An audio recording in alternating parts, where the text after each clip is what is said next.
So, looks like the opening of the month, Sag, starts you off with Seven of Cups in reverse.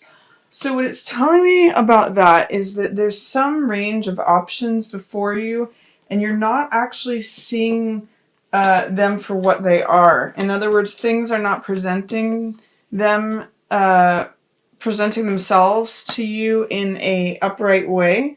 Seven of Cups represents our heart's desires, and it represents options that we're considering, things that we want. Sometimes this card is called infatuation, or sometimes this card is called dissolution. It shows a range of options that, the cups represent hearts, so it's all the different things that our heart could want, but it's surrounded in this misty Neptunian fog. So when it's in the reverse position, it's saying things are not what they seem to be. What's behind, the door or the curtain, it may not be what it presents itself to be. So what I say with this card, even if it's in the upright position, I say to be careful about not looking at things through rose-colored glasses and just seeing what you want to see, because there's a lot of fantasy also conjoined in this card. And in this position, it's even more so in some ways, where it's do your research, check out that things are actually presenting themselves to you as what they are. Check out that it actually is what it presents itself to be. That's the number one. And be careful that you're not falling into fantasy or seeing things through rose-colored glasses here. Because you do have an opportunity to be fulfilled and be satisfied. If you don't, what I'm getting with these two cards together, Sag, is that if you don't buy into the shiny, rose-colored thing, you have potential to be really satisfied. Don't just go for the shiny thing or the low-hanging fruit, the first thing that looks appealing. Try to make a good decision. And evaluate your options, and then you have potential to be very satisfied towards the beginning of June here. So that's Nine of Cups. This card means satisfaction. It means a wish fulfillment. It means, 9 cups all filled. This is all sort of showing your banquet or your bounty. So it means feeling absolutely fulfilled and satisfied. So take time with your decisions towards the beginning of June, or especially with attractive options. Look through the fog and see things for what they really are, and then you have an opportunity to be really satisfied. I'm reading this as you, Sag. This is Queen of Rods, which is Queen of Fire, and basically it means someone who's a master of fire. And she's usually really has a sunny disposition. Sagittarius, you're known for that. You have this optimistic, happy-go-lucky, pretty thick-skinned, love to laugh, and you can just let things sort of roll off your shoulders. And that's how Queen of Rods is. She's got a good sense of humor. She's witty. She's confident. She's sunny. We see the sunflower blooming here. So I'm showing not only you as the highest version of yourself, as Master of Fire, as Queen of Rods, but also as being satisfied with this Nine of Cups energy. But you're going to have to get through getting over any little infatuations, little shiny things, little rose-colored glasses stuff. Get over the fantasy world, or seeing things as you want to see them versus how they are. That's a big Seven of Cups in reverse message. And then also towards the first part of June, there's going to be something that you're going to have to let go of. You may come to some realizations in being this higher part of yourself. There are some old belief systems that are coming to a close, and that it's time to let go of. Swords represent the mental element. They represent ideas, thoughts, knowledge, and in Ten of Swords, I always call that a belief system, because it's all these ideas. And you can see they're actually killing the person. It's actually stopping him in his tracks. There's no future progress with this belief system. There's no future life. It's just stagnant. It's dead and old. And this card is often called bottoming out. And whenever this card comes up, 10 of Swords, it means the end of a cycle of something. And I often relate it to the end of a belief system. So I think through achieving the satisfaction you know, getting through these clouds, being satisfied and saying, wow, I'm really shining and radiant. I'm really like my Sag self. It's going to hearken the end of some sort of belief system. I feel like this is a shedding of a skin for you, Sag. Like you've come to a realization and you're shedding a skin, and the old beliefs that you used to have no longer apply. You're incorporating a new belief system, or letting this one go, that is actually causing you to have a lot of freedom and optimism. It's kind of like when you throw off, if you've been carrying sandbags around, or beliefs that are hurting you, you know, or draining your energy, draining your life force. That's what this blood represents. When you cast those off, it's like letting go of sandbags. It makes you feel free and airy and light and carefree and trusting. And that's what this card is about. And open. This is a card about openness, about trust, about faith, about beginning a new adventure at zero, where all things are possible. So what I like about Queen of Wands showing up for you, Sag, and then also Fool, is that this is a level of mastery. This is recognition of letting this old belief system go, and then you kind of get this new youthful kick to you, which is very Sag anyway. I mean, you guys are very enthusiastic. You guys are very just fiery and alive. So when Fool is showing up, it's like, oh my gosh, I threw away all those old beliefs that were limiting me, draining me of my life force. Now I just feel like I can tackle the world. The world's my oyster. It's got a lot of adventure to it, and trust and faith. So that's it's a really fun card to show up for you, Sag. You guys are the explorer anyway. Sagittarius has explorer energy to it. And this is all about like travels, new adventures, being open, trusting, having faith. So, and this card is really about, I think I said it, but being carefree and feeling like you don't have a care in the world. So enjoy that.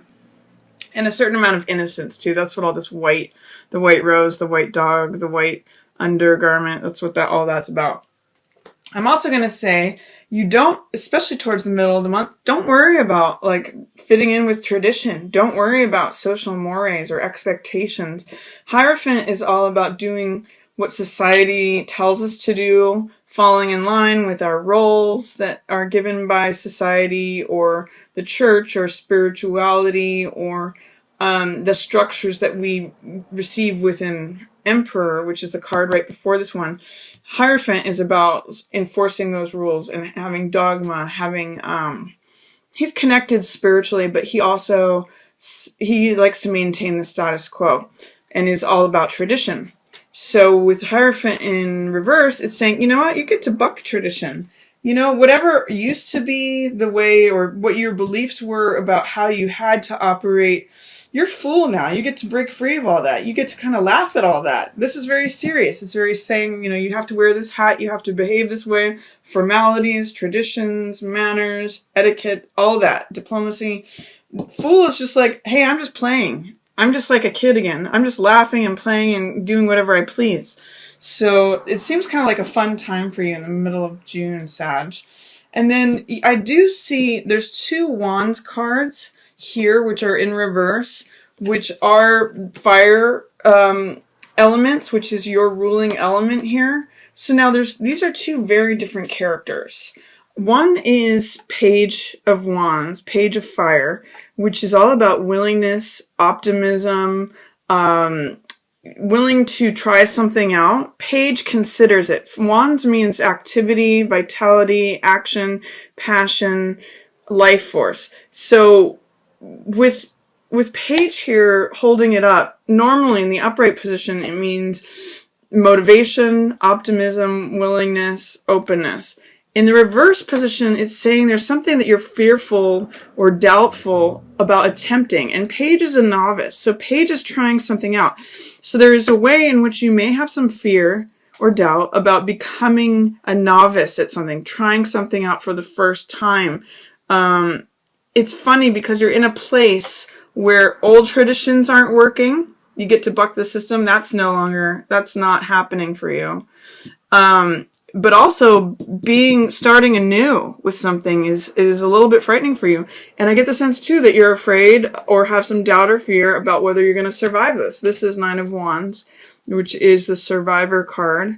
This guy gets knocked down repeatedly, but he keeps getting back up. And I call this my Cool Hand Luke card because he keeps getting knocked down and gets back up. So when I think of this card, I think of fall down 7 times, stand up 8, because it's an old Buddhist saying, and it means, like, regardless of what sufferings you have to go through or what travails you go through, you always recover and you get back up. Like, so it doesn't matter. But within the reverse position, it's saying, gosh, there's some fear or doubt about whether I'll survive. So try to connect with this energy of Fool, Sag, especially mid-June, because you're going to be kind of not fighting, but really casting off all this stuff. Fears about fulfilling your role of what you're supposed to do. Fears about becoming a novice again, or fears about surviving. This Fool transcends all that. He's not weighed down by all of that. He casts it off. He's lighthearted. So, and that's a really good archetype for you guys, Sag. Just hold on to that and see if you can identify ways in which you might have to let go of what has been expected of you. Let go of fears or doubts about being a new, fresh, young person attempting something new that's not familiar to you. And then, or not being the expert. The page is not an expert. And this says, oh gosh, I don't know if I can handle not being the expert, not being the authority. You know, am I willing to be open to being a novice? And then this one says, you know, I have some fears or doubts about whether I'm going to be a survivor, whether I can handle it, whether if I get knocked down, whether I'm going to be able to get back up again or not. So employ the lightheartedness and openness and trust and faith of Fool in the middle of the month to get you through all that, Sag. And then towards the end of the month, you have an interesting mix of fire elements and then getting through some powerlessness and release of your victim mentality, and then ending up with an opportunity to have your heart really fulfilled in a new beginning. So with these two cards, this card, 7 of Wands, is about standing up for what you believe in. This is, sometimes this card is called struggle.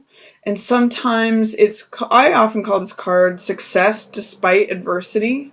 And one of the things about this card is that he's in an advantageous position. He's on the top of the mountain, fending people off. So he's either leading all these people or he's fighting them. In the reverse position, it tells me that you may be having a hard time seeing how you are in an advantageous position. Either that, or you may be having a hard time standing up for what you believe in and being assertive. That's what 7 of Clubs in the reverse means. But 5 of Wands tells me that there's like a little bit of competition going on. This is open warfare. This is, and sometimes I call this card playing versus fighting. So there can be a sort of fun element to this card, as we see in competition or sports, even though it's like mock war. You know, it could be serious competition, or it could just be playfulness. So what's going on in both of these cards is struggle or challenge, or, you know, people with different, people fighting for something. In this case, competition. In this case, standing up for what you believe in. And this is saying you may have a hard time standing up for what you believe in, or realizing that you have an advantageous position in the fight. So there's some interest, like I would say with these two cards coming up, be willing at the end of the month to throw your hat in the ring. Be willing to compete. Be willing to fight. Be willing to show up for yourself and fight for yourself, because you are in an advantageous position, even if you don't think you are. I would say there's a lot of negotiating power right here. You know, this is competition. This is sometimes when this card shows up with around cups cards, it's like people fighting over a heart. It's like romantic competition. That's not what's happening here. But what I want to emphasize is that there's a certain amount of playfulness that can be employed with this. And I want you to recognize your advantage in the situation, because there will be some fighting, some standing up for what you believe in, maybe some competing, but you have an advantageous position there at the end of the month, Sag. And then once you get past your feelings of victimhood, that can show up here too. If you feel like, oh my gosh, there's just so much open conflict, there's so much warfare, I don't believe in that I can assert what I believe in or what I stand for, that puts you in victim mentalities. Eight of Swords is feeling powerlessness, feeling victimized, feeling like you're surrounded. But again, it's just your thoughts and your beliefs that are doing that. This card, Eight of Swords, is kind of like Ten of Swords in that it's the thoughts that are draining your power. This one is that she can't even see that she's free because she believes, oh yeah, I'm surrounded, I'm captured, that's it for me. I can't move. However, she could easily walk away from these swords. She could lean up against one of these, cut those binds, and walk away. She's actually free. It's just her beliefs about her being captive that are holding her there. So that's what's going. I think there may be some element, Sag, for you thinking that you're not in an advantageous position, and that if you do fight for yourself, if you do challenge what's going on, compete, stand up for yourself, there may be some fear or doubt about ending up as the victim, as the one who's powerless. But I'm going to encourage you to see that that's not true. Or that it's only true if you believe it, that your beliefs are what's encroaching upon you. And then at the very end of June, Sag, you've got Ace of Cups. Now this is a new beginning. You can just see in the imagery of the card, it's my cup overfloweth, my cup runneth over. It's emotional fulfillment. Again, cups represent the heart element and emotions. So it's like your heart being so filled that it flows over. And aces are new beginnings. So this is the dove of peace that lands when your heart is filled. It's a new beginning. It's the universe trying to hand you something that you love. It's basically joy, creativity, love, passion, all that stuff that fills your heart. And that's available to you at the end of the month. Once you get through fighting for what you believe in and getting past that fear about ending up in a powerless position. Once you release yourself from this Eight of Swords energy, you end up here at Ace of Cups, which is beautiful. And it's totally available to you.